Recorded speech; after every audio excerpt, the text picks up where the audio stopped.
une personnalité publique, en fait, surtout quand on fait du marketing d'influence, le marketing d'influence, c'est quand on se sert, en fait, de sa notoriété. C'est quand on se sert de sa notoriété pour pouvoir donc se positionner. D'accord? C'est très important que vous le sachiez. Je vous en ai parlé plusieurs fois. Et donc, en fait, quand vous faites ce marketing d'influence, quand vous êtes influenceur ou quand vous faites du marketing d'influence, c'est-à-dire que vous vous servez de votre image pour pouvoir avoir des gros contrats de telle sorte à pouvoir gagner clairement votre vie, en fait. OK?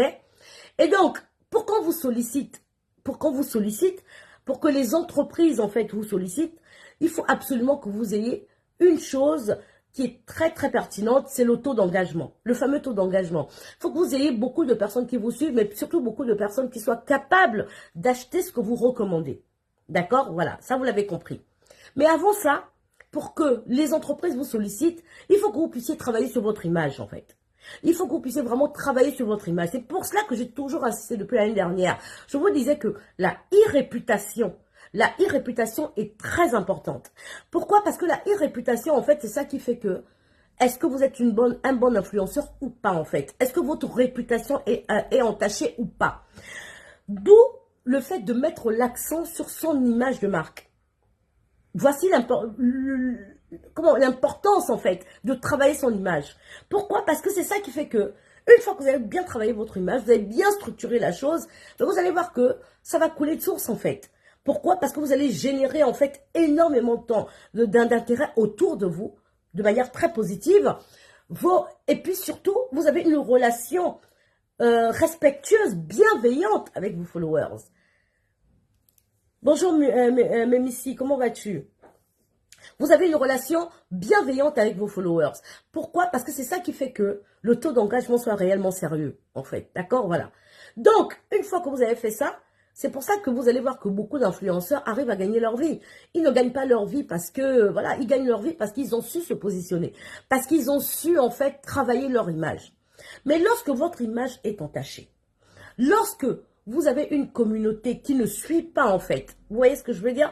Lorsque vous avez une communauté qui est boycottée, une communauté qui est, comment on va dire ça, qui est boudée par rapport à ses pratiques, etc., ben vous voyez que les autres aussi, les partenaires d'affaires vous regardent. Et quand ils vous regardent, en fait, ils n'ont pas envie de travailler avec vous. Parce que pour eux, ils se disent que si je travaille avec elle ou si je travaille avec lui, ce qui va se passer, c'est que le jour que j'aurais plus envie de travailler avec lui, ben je serais harcelée, je serais, comment on va dire ça, je serais attaquée, ma famille sera exposée, etc. Donc, vous voyez bien que finalement, tout ce que nous faisons aujourd'hui a des répercussions. Est-ce que vous comprenez ce que je veux dire? Continuez à partager le live. Tout ce que nous faisons aujourd'hui a des répercussions. Donc, si, effectivement, c'est pour ça que même la communauté qui nous suit doit être vraiment à l'image de ce que nous voulons. Est-ce que vous comprenez ce que je veux dire, en fait? Continuez à partager les filles, pardon. D'accord, vous voyez ou pas? Donc, notre communauté, elle doit être à l'image de nous, en fait, de ce que nous faisons. Donc, si notre communauté ne suit pas, par exemple, moi, quand les partenaires viennent me voir sur ma page, eh bien, s'ils voient, par exemple, que on est toujours en train d'insulter les gens sur ma page, on est toujours en train de dénigrer, mon contenu, c'est toujours en train de blâmer les gens, etc. Vous allez voir qu'ils ne vont même pas me solliciter. Et c'est pas parce que j'ai des compétences, ça ne suffit pas. Faut que tout suive, en fait. Faut que ma niche suive, en fait. Parce qu'une entreprise qui se respecte ne peut pas coller son image à quelqu'un qui est toujours dans la polémique. Est-ce que vous comprenez ce que je veux dire, en fait? Tu es tout le temps dans la polémique, une entreprise sérieuse ne peut pas te solliciter. Ça va de soi. Vous voyez que certains influenceurs aujourd'hui ont misé grave sur leur image, quel que soit ce qui se passe. Bon, ça n'empêche pas que de temps en temps qu'on soit un peu dans la polémique, parce qu'il faut comprendre que l'influence aussi, c'est quelquefois être dans la polémique. Ça contribue à cela. Ça contribue à cela. Quand on est aussi un peu, des fois, on est un peu dans quelques petits scandales, c'est aussi bien pour être influent. Ça contribue aussi à l'influence. Mais, comme tout, il faut toujours trouver le juste milieu dans ce que l'on fait. Est-ce que vous comprenez? Merci beaucoup, Natacha Badolo. Merci, Sabrina. Et donc, si vous êtes tout le temps dans la polémique, que votre communauté est comment on va dire ça, qualifiée comme étant toxique, ben vous voyez qu'à un moment donné, votre carrière, en fait, en tant qu'influenceur, sera complètement impacté négativement. Et donc, ce qui fait que à la fin de la journée, vous vous retrouvez sans réel contrat. Vous vous retrouvez sans réel contrat, en fait. Vous n'arrivez plus à joindre les deux bouts parce que c'est très compliqué. D'accord? Parce que c'est très compliqué, en fait. Parce que lorsque vous misez sur votre image, parce que le but, c'est quoi, en fait? Quand vous voyez certains qui pratiquent le marketing d'influence miser énormément sur leur image, ils mettent beaucoup d'argent, en fait, des fois sur eux. Mais c'est parce que derrière, on vend quelque chose on vend l'excellence. On vend quelque chose de parfait, en fait. Parce qu'on veut nous solliciter. On veut qu'on nous sollicite, en fait. Mais si derrière, on est toujours mêlé à des scandales, si derrière, on ne sait pas tenir une communauté, on ne sait pas briefer sa communauté, on ne sait pas arrêter sa communauté, on ne sait pas prendre des décisions qui pourraient impacter positivement sa communauté, au final, on se retrouve en fait, Fatim Touré, bonjour, au final, on se retrouve en fait embêté, parce que finalement, ce n'est pas la communauté qui est impactée, c'est vous qui êtes impacté en tant que personne d'influence. Vous voyez ce que je veux dire? Vous n'êtes plus sollicité. Votre image est complètement ternie. Et à force d'être dans des scandales, vous êtes sûr qu'à un moment donné, quelles que soient toutes les stratégies marketing et de communication que vous allez mettre en place, ben en fait, on aura du mal à vous sortir un petit peu du gouffre, en fait. C'est un peu comme le chien qui se mord la queue. Vous êtes au cœur des scandales à répétition, ben, et à un moment donné, vous ne pouvez plus en sortir, et donc, votre carrière en tant qu'influenceur est boycottée.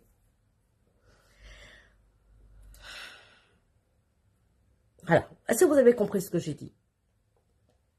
Moi, quand on me dit, par exemple, ah, Laurentia n'est plus dans les clashs et tout. Non, Laurentia, elle est stratège. Laurentia, elle est très, très stratège, en fait. D'accord? Siska, bonjour. On peut être toujours en train mais de manière très subtile. Je vous ai dit que la communication, c'est une question de subtilité, surtout lorsqu'on est une personnalité publique. Et qu'on vend, moi je vends l'image de marque, je vends le marketing d'influence, je vends la communication. Donc vous comprenez bien que c'est pas moi qui vais venir vous donner ces techniques-là pour que moi-même je me retrouve encore à être tout le temps dans des scandales. Est-ce que ça a un sens, à votre avis? Je travaille avec des entreprises sérieuses. Parce que moi, si effectivement je me retrouve à des scandales à répétition, bon, quand on m'attaque, c'est pas un problème, ça je suis habituée, mais que moi je réagisse de manière aussi virulente comme j'ai pu le faire il y a quelque temps, à un moment donné, ça impacte aussi mes affaires. Parce que les entreprises avec lesquelles je travaille, ce sont des entreprises assez sérieuses. Natacha dit, Laurentia travaille avec son cerveau. Heureusement que elle n'est pas restée dans l'enclos de la. Oh là là. Mon cher, vous êtes graves les filles. Est-ce que vous comprenez ce que je veux dire en fait? Donc, comment maintenant gagner de l'argent avec sa communauté? Parce que c'est ça le truc en fait. Comment gagner de l'argent avec sa communauté? Oui, mais c'est ça en fait. On peut gagner de l'argent avec sa communauté de différentes manières en fait. Lorsqu'on est une personne influente, ok? On peut déjà gagner, c'est pour ça que je vous parlais du taux d'engagement. Ça dépend déjà de comment on a un peu, entre guillemets, je veux vraiment le préciser entre guillemets, éduquer sa communauté. Si on a orienté sa communauté plutôt vers des scandales à répétition et des guerres à n'en point finir, c'est sûr que cette communauté-là ne sera pas vraiment prête à sortir de l'argent. Pour vous, parce que pour elle, elle se dit que vous êtes plus dans l'influence, à être dans les scandales, etc., que dans du business. Est-ce que vous comprenez ce que je suis en train de dire? Donc, une fois que vous montrez à votre communauté que vous, ce qui vous oriente plus, ce qui vous plaît plus, en fait, ce qui vous parle, c'est plutôt les affaires, et qu'en fait, votre communauté se rend compte qu'à chaque fois que vous faites quelque chose, que vous investissez, que vous êtes très sérieuse dans vos investissements, mais cette communauté va aussi vous suivre, en fait. Elle va acheter. Maintenant, il faut comprendre que si vous avez une communauté qui n'a pas assez d'argent, ce qui peut arriver, qui a du mal à joindre les deux bouts, ce qui peut arriver, ce qui est quand même normal, ça peut arriver en fait. Mais si vous avez ce genre de communauté-là, vous devez aussi vous adapter par rapport au prix, par rapport à ce que vous vendez, par rapport aux produits que vous vendez. C'est pour ça qu'on dit qu'il est important d'étudier la cible lorsqu'on lance un business. Mais lorsque vous lancez un business sans considérer le portefeuille de votre cible, c'est-à-dire de votre communauté. Vous vous rendez compte au final que vous vendez des choses à des prix exorbitants qui ne correspondent absolument pas à votre cible en fait. Et donc, par ricochet, votre business ne fonctionne pas. Est-ce que vous avez compris ce que j'ai dit en fait? Likez le live s'il vous plaît. Mettez beaucoup de likes. Des likes en fait, ok? Et partagez. Donc, vous avez une communauté qui est là, qui vous soutient, mais qui n'a pas les moyens de sa politique par rapport à ce que vous vendez. Parce que vous n'avez pas considéré cela. La communauté reste une cible, en fait. Ce sont des prospects, pour la plupart d'entre eux. Ce sont des prospects, en fait. Donc, si vous voulez mettre quelque chose en place, en comptant sur cette communauté, vous devez déjà considérer la zone géographique dans laquelle elle vit, et puis vous devez pouvoir aussi estimer un petit peu son portefeuille. Vous n'allez pas aller vendre un produit à 200 € ou à 110 000 francs CFA, par exemple un petit gloss à 110 000 francs CFA à une communauté qui a du mal à joindre les deux bouts. Qui doit payer son loyer, qui doit avoir des enfants, qui doit faire... Enfin, c'est compliqué en fait. Est-ce que vous comprenez ce que je veux dire? Donc, c'est pour ça qu'il y a des gens qui ont des grosses communautés, mais n'arrivent pas forcément à faire du vrai business. Ça ne marche pas.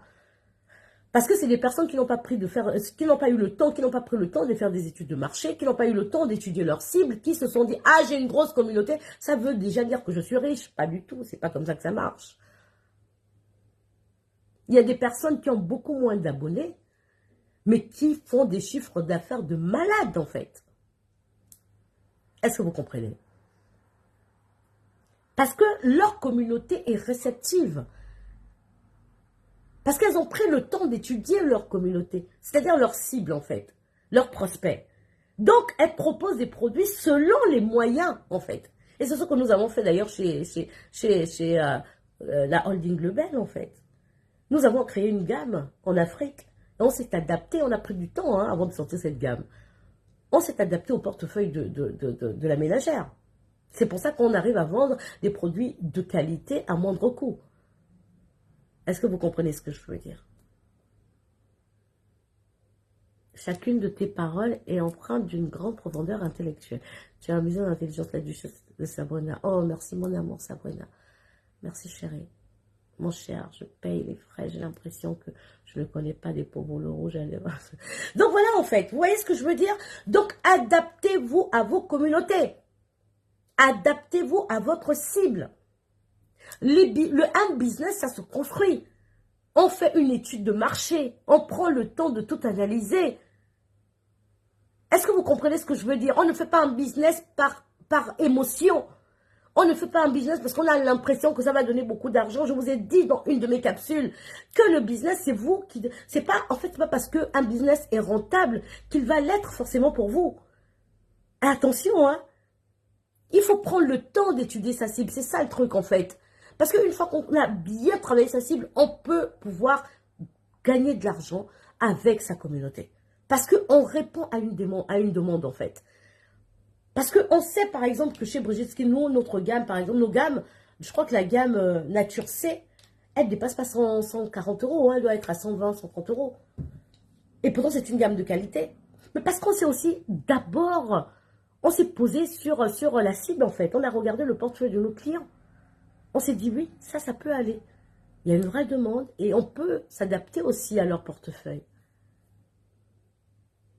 Ton influence est bénéfique. Le monde a besoin des gens comme toi. Je suis fière de toi. C'est indispensable de t'écouter. Merci, mon amour. Merci beaucoup, Sabrina. Et vous voyez que c'est ça, en fait. Donc, les gens s'improvisent dans les affaires. Et puis, au final, on investit énormément d'argent pour ne rien gagner au final. Et donc, le lendemain, on va créer un autre projet. Le lendemain, on va créer un autre projet. Le lendemain, on va créer un autre projet. En espérant que le prochain projet soit beaucoup plus rentable parce qu'on est dans l'émotion, parce qu'on se dit qu'on a une grosse communauté, parce qu'on se dit que voilà. Mais au final, on ne fait rien. On ne fait rien.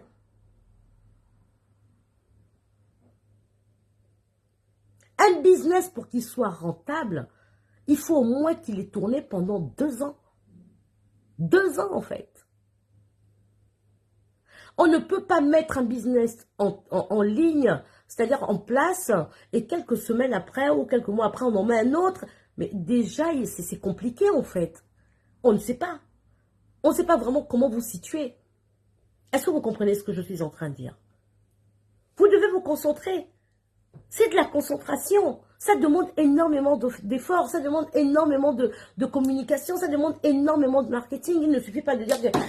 Voilà, pardon. Il ne suffit pas de dire que, oui, cette crème-là correspond. Non, c'est un travail en fait. C'est un travail de fond. C'est un travail de fond. La production de contenu est pensée à tout moment. Vous devez vous adapter. Vous allez mettre en place une campagne de communication. Elle peut ne pas marcher. Vous testez une autre. Parce que les stratégies de communication, évidemment, ça bouge à tout moment, en fait. Parce que vous regardez comment la communauté réagit. Comment votre cible réagit, en fait. Vous pouvez vous changer. Elle doit bouger en permanence. Et vous devez vous concentrer. Ça demande énormément de concentration. Est-ce que vous comprenez ce que je veux dire, en fait? Et vous devez être constant, récurrent. Le marketing, c'est la constance et la récurrence. Et vous devez, une fois de plus, vous adapter à vos clients. Vous ne devez pas avoir des yeux hyper, je sais pas, vendre des trucs à des prix complètement fallacieux, enfin des trucs complètement rocambolesques. Et vous vous étonnez qu'en fait, en fin de mois, vous n'arrivez pas à vendre réellement parce que il y a 2 ou 3 personnes qui peuvent dans votre communauté acheter vos produits et le reste vous admire de loin. Bref, tout ça pour vous dire que pour gagner donc de l'argent, quand on est une personne, quand on est dans les affaires et quand on est même une personne influente, c'est déjà de bien connaître sa cible. On en revient à cela, en fait. Connaître sa cible, s'adapter à sa cible, en fait. D'accord? Ça, c'est la première chose. La deuxième chose, quand on a une communauté engagée, on peut aussi avoir des cadeaux de cette communauté à travers, en fait, tout ce que Facebook et tous les différents réseaux sociaux nous proposent. Les étoiles, etc. Ce sont des cadeaux. Ce sont des cadeaux que notre communauté peut nous faire parce qu'elle considère que le contenu que nous proposons est agréable. Donc ça, c'est aussi une manière de gagner de l'argent sur les réseaux sociaux. Ensuite, on va aussi avoir les contrats. Quand vous êtes une personnalité influente, évidemment, comme je vous l'ai dit tantôt, vous pouvez gagner énormément d'argent, vous pouvez être grave sollicité si et seulement si vous avez une image à revendre, en fait. C'est pour ça que vous devez beaucoup miser sur votre image quand vous êtes une personnalité publique. C'est grâce à cela qu'on va vous solliciter. Une autre manière de gagner de l'argent lorsqu'on est une personnalité publique, c'est de faire des levées de fonds ou des dons.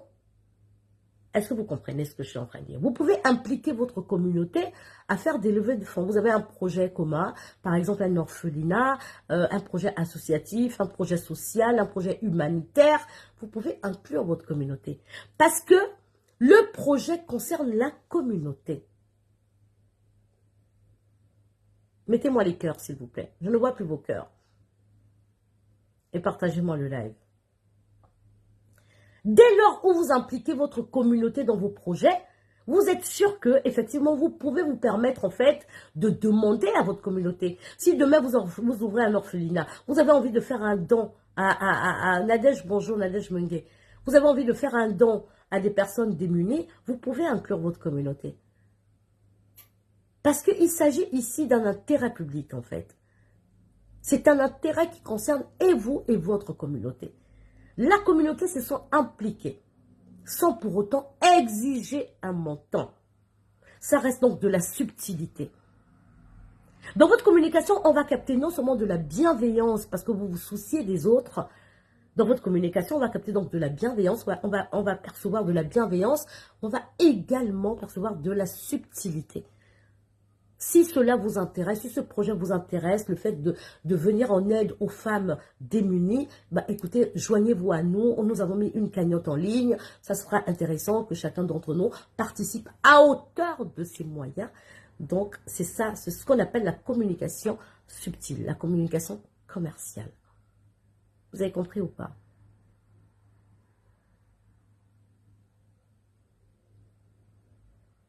Donc, vous voyez que ici, tout doit être structuré.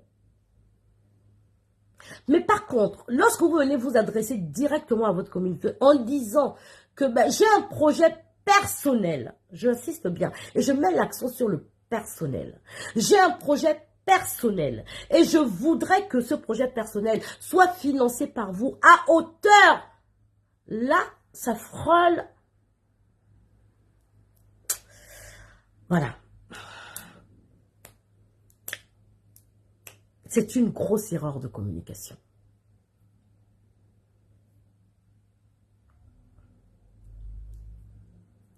C'est une grosse erreur de communication. Monumentale d'ailleurs. Lorsqu'on prend l'exemple, par exemple, de stars qui ont demandé de l'argent à leur communauté. Moi, je veux prendre le cas de Davido. Davido, quand il a pris de l'argent à sa communauté, qu'est-ce qu'il a fait? Il a tout de suite donné au centre humanitaire, en fait. Il a redonné de l'argent aux personnes démunies. Il n'a jamais utilisé cet argent pour lui. Est-ce que vous comprenez ce que je veux dire? Une autre chose qui peut impacter vos rapports avec votre communauté, c'est qu'elle peut se sentir abusée. Parce qu'il faut comprendre que lorsqu'on fait du marketing d'influence, on vend le rêve, on vend la réussite, on vend l'excellence à sa communauté. Est-ce que vous comprenez? Cette communauté vous adule parce que vous avez vendu une certaine image en fait.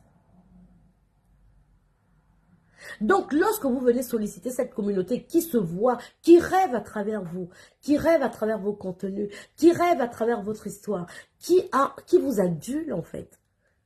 Lorsque vous venez maintenant supplier cette communauté pour qu'elle puisse vous donner de l'argent, énormément d'argent, pour vos projets principaux, c'est-à-dire vos projets à vous, cette communauté peut se sentir abusée et vous voir d'un autre regard.